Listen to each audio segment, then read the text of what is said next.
एक 6 महीने का बच्चा है और ये लोग दोनों ही इस कैंप में है मालदा में। কত বয়স ওর? 6 মাস না 6 মাসের কম? 6 মাস। 6 মাস। আপনার নাম? আমার নাম বেবি মন্ডল। আপনি কবে এলেন এখানে? শনিবার রাত্রে। কি হলো? আপনার গ্রামটা কোথায় ছিল আর আপনার কি হলো? আমাদের গ্রাম হলো বেদুনা 16 নম্বর ওয়ার্ড। মুসলমানরা সব ভাঙচুর করে দিয়েছে, ঘরে আগুন লাগিয়ে দিয়েছে, অ্যাসিড ঢেলে দিয়েছে, গয়নাগাটি যা ছিল টাকা পয়সা সব নিয়ে গেছে। কিভাবে নিয়ে এলেন? মানে সমস্যা হলো না যে? হবে না, সমস্যা অনেক হয়েছে, একের পর এক ঘর ভাঙছে, একের পর এক চলে আসছি, আবার ওর ঘরে ঢুকে বেড়াচ্ছি বাচ্চাকে নিয়ে নিয়ে।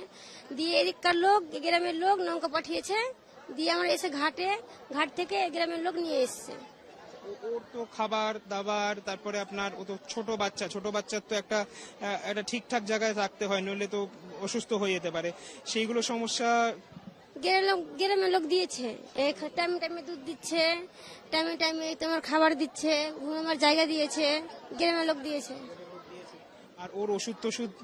হ্যাঁ, গ্রামের লোক দিয়েছে। বাড়ি ফেরত যাবো, কিন্তু সারা বছরের জন্য ক্যাম্প বসছি দেখ আমাদেরকে। হ্যাঁ। ওর বাবা কোথায়? ওর বাবা আছে? আছে। কোথায়? আপনার আরেকটা বাচ্চাও আছে? তো এই যে দুটো বাচ্চাকে নিয়ে এলেন, ও তো দেখছি তাও একটু বয়সে বড়। আমরা ওখানটাই লড়াই করতে করতে বিএসএফ দেখছি এক গাড়ি ঢুকেছে। বিএসএফরা বলছে তোমরা এখান থেকে ওদিকে চলে যাও, আমরাকে বেশি দেয়নি, তাই জন্য আমরা এদিকে আসতে পেরেছি। বিএসএফ যখন ঢুকেছে তখন তারপরে এখানটায় আসতে পেরেছি আমরা। এই যে 6 মাসের একটা বাচ্চা আপনার, একে নিয়ে এখানে কি কি সমস্যা হচ্ছে? এখানে নিয়ে কিছু সমস্যা হয় না, এমনি ঠিক আছেন তো? আর বাড়ি যাবেন কবে?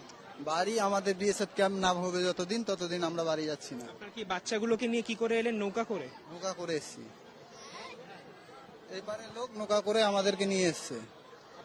বিশু পরামানি।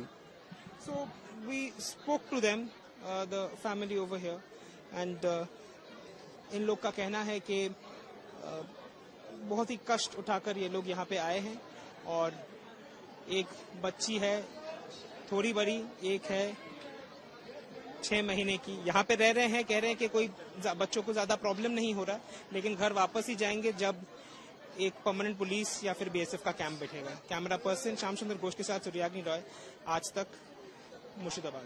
गर्मियों की छुट्टी होने वाली थी, मेरे पापा आने वाले थे, तो हम लोग सभी खुश थे। तो मैं एक बेड पे चढ़ के डांस कर रहा था, लेकिन वो पहले ही आ गए। फ्रीज तो मैं उस समय तो कंटिन्यू नहीं कर सकता था, तो फ्रीज फ्रेम टाइप का हो कसम गया। पैदा कर